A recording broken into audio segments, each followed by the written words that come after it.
Ao compadre, se ajeita aí no banquinho, pega um café fresco.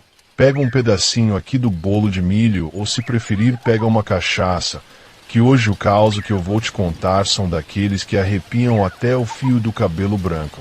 Esse relato vieram direto das memórias dos mais velhos. Gente que viu coisa que não se explica nem com reza braba, mas antes da gente se embrenhar nesse matagal de alma penada e estrada assombrada, clica no botão de inscreve-se e ativa o sininho e deixa teu like, é fácil ó. Procura aí embaixo o botão vermelho, escrito inscreva-se, clica nele, vai vir inscrito. Aí do lado tem um sininho, clica no danado também e escolhe a opção todas. Pronto, agora você já é da família aqui do canal. E não perde nenhum caos novo aqui, porque aqui cada relato ou história é um pedaço do sertão que o tempo quase apagou. Mas o medo esse não some nunca. E faz um favor para esse veio, comenta aí embaixo de qual lugar você está vendo esse vídeo. Feito isso, bora lá pro caos de hoje, meu povo. Amada.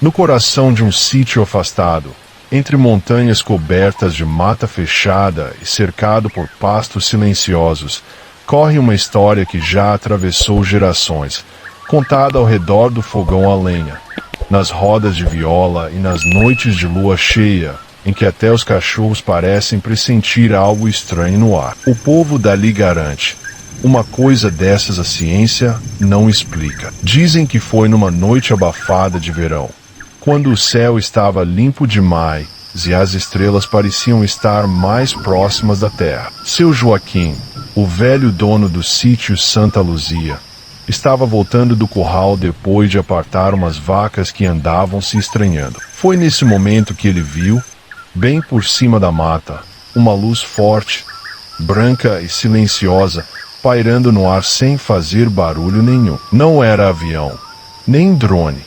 Disso ele tinha certeza, mesmo sem saber muito de tecnologia. A luz se movia devagar, depois dava um salto no céu, como se desafiasse a própria gravidade. E o pior de tudo, os animais ficaram completamente imóveis, como se o tempo tivesse parado por ali. Na mesma hora, seu Joaquim saiu correndo para casa, com o coração quase saindo pela boca, gritando para Dona Maria trancar tudo e apagar as luzes. A mulher, assustada, puxou os filhos para dentro e espiou pela fresta da janela. Ela também viu a luz brilhante que agora descia lentamente em direção ao milharal. A partir dali, ninguém mais teve coragem de sair. No dia seguinte, ao amanhecer, foram até o local onde a luz havia parado, e o que encontraram gelou a espinha de todos. O chão estava queimado em círculo. As folhas das plantas ao redor estavam secas como se tivessem sido fritas, e o ar ainda tinha um cheiro estranho, metálico, como se algo que não pertencia àquele lugar tivesse deixado sua marca. Desde então, toda vez que alguém comenta sobre disco voador, o povo do sítio Santa Luzia se cala por alguns segundos, olha para o céu e diz com voz baixa: aquela noite, aquilo não era desse mundo. Já ouviu falar de alguma história parecida por aí?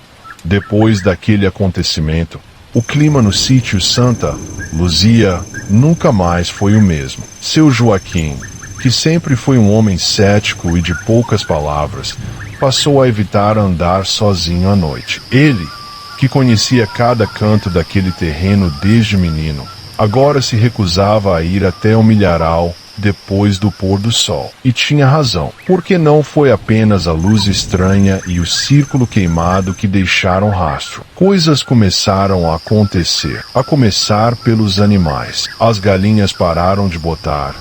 Os cavalos se mostravam agitados sem motivo, relinchando para o nada e empacando no meio do caminho. E os filhotes?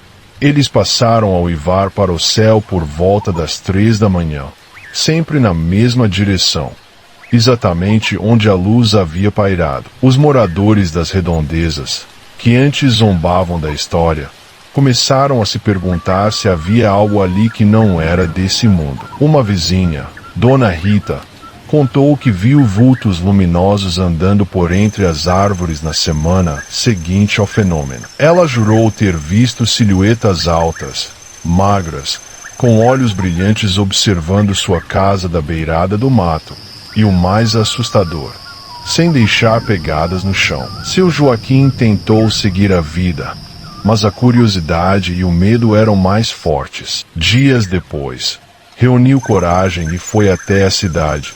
Pegou uma daquelas câmeras antigas que o sobrinho tinha emprestado e resolveu montar uma armadilha. Ele colocou a câmera em uma árvore perto de onde tudo aconteceu, mirando no centro do círculo queimado. Deixou-o lá por 2 noites, sem mexer em nada. Quando voltou para pegar a fita, o que encontrou o deixou pálido. Nas imagens, uma luz intensa tomava conta da tela, mas não era o foco que vinha da câmera. Era como se a própria lente estivesse sendo observada. E em meio aos flashes, por uma fração de segundo, apareceu uma forma, alta, esguia, com olhos grandes que pareciam brilhar no escuro. Seu Joaquim não quis mais ver a gravação. Ele enterrou a câmera em um canto do lugar e nunca mais falou sobre o vídeo. Só dizia que aquilo não deveria ser mexido, que tem coisa que é melhor deixar quieta. O boato correu, e até hoje, moradores da região evitam passar perto do milharal à noite. Tem gente que afirma que a luz volta de tempos em tempos, que ela nunca foi embora de verdade. Ela só está esperando. Já sentiu aquele calafrio, sem explicação ao olhar pro céu à noite? Pois é, tem coisa que é melhor nem procurar entender. Com o passar das semanas, o silêncio virou companheiro constante no sítio Santa Luzia. O que antes era marcado pelo som dos grilos, pelo mugido do gado e pelo coachar dos sapos, se transformou em um vazio estranho, como se a própria natureza estivesse com medo de fazer barulho. As crianças do sítio, que costumavam brincar até tarde no terreiro, passaram a dormir juntas, assustadas com sussurros que juravam ouvir vindos da janela. Dona Maria, mulher firme e de fé, chegou a benzer a casa 3 vezes, acender velas em cada canto e até espalhar sal grosso nos batentes. Mas nada parecia afastar a sensação de que estavam sendo observados. Até as visitas rarearam. Quem vinha da cidade logo queria ir embora. Alguns diziam sentir dor de cabeça ao chegar perto do milharal, outros enjoo. Um rapaz chegou a desmaiar ao pisar no centro do círculo queimado. Quando acordou, repetia a mesma frase, olhos arregalados. Eles estão escutando. Eles estão escutando. Ninguém nunca soube ao certo o que ele queria dizer com aquilo. Mas o que mais assustou foi o que aconteceu com Tico, o neto mais velho de seu Joaquim. O garoto, curioso demais, resolveu vasculhar o milharal à noite com uma lanterna, escondido dos pais. Ele queria ver se descobria alguma coisa, se achava alguma prova real de que aquilo tudo era verdade. A última vez que o viram foi descendo pelo pasto em direção à plantação. Foram horas de desespero. A família inteira saiu à procura, com lampiões e latas batendo para espantar qualquer bicho. Quando o encontraram, já estava amanhecendo. Tico estava deitado no centro do círculo, olhos abertos, mas sem piscar, e falando baixinho em uma língua que ninguém entendia. Levaram ele para a cidade, fizeram exames, e o médico disse que o garoto estava em choque. Só foi voltar ao normal dias depois, mas nunca mais foi o mesmo. Ficou mais calado, distante, e quando perguntam o que aconteceu naquela noite, ele só responde com um sussurro quase inaudível. Eles não querem que a gente fale. Desde então, ninguém mais se atreve a entrar naquele milharal. É como se o lugar tivesse sido marcado por algo que não pertence a esse mundo. E toda vez que alguém se esquece disso, a luz volta a aparecer no céu, lembrando que há mistérios no campo que nem o tempo, nem a razão conseguem apagar. O tempo passou. Anos se arrastaram como as neblinas que cobrem os morros nas manhãs frias do sítio Santa Luzia. Mas a história nunca foi esquecida. O milharal, mesmo sem ser mais cultivado, permanece intacto, como se a própria terra tivesse se recusado a deixar qualquer outra coisa crescer ali. Ninguém ousa tocar aquele solo.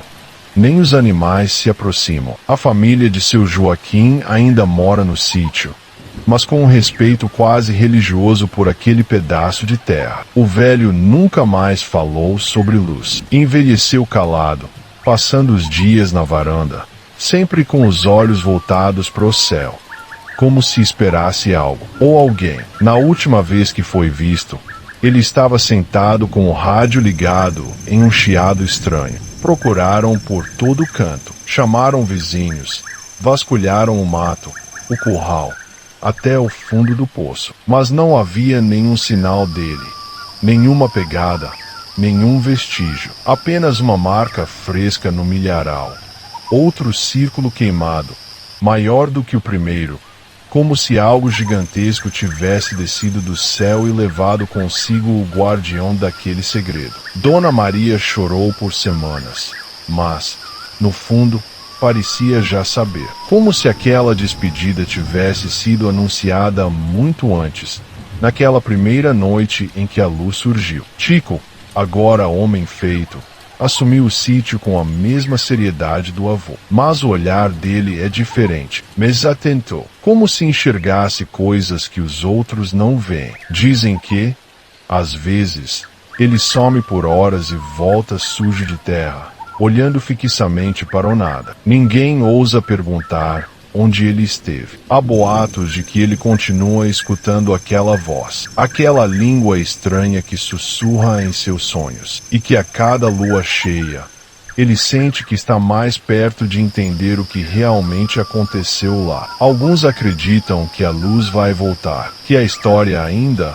não acabou. E enquanto o silêncio paira sobre o milharal seco, a única certeza é que o sítio Santa Luzia carrega algo que ultrapassa os limites do que conhecemos como real. Algo que veio do céu e prometeu voltar. E quando voltar, talvez não seja apenas para observar. Talvez seja para buscar o que ficou, ou quem ficou. Porque tem histórias que não são apenas contadas. Elas são vividas. E o povo nunca esquece.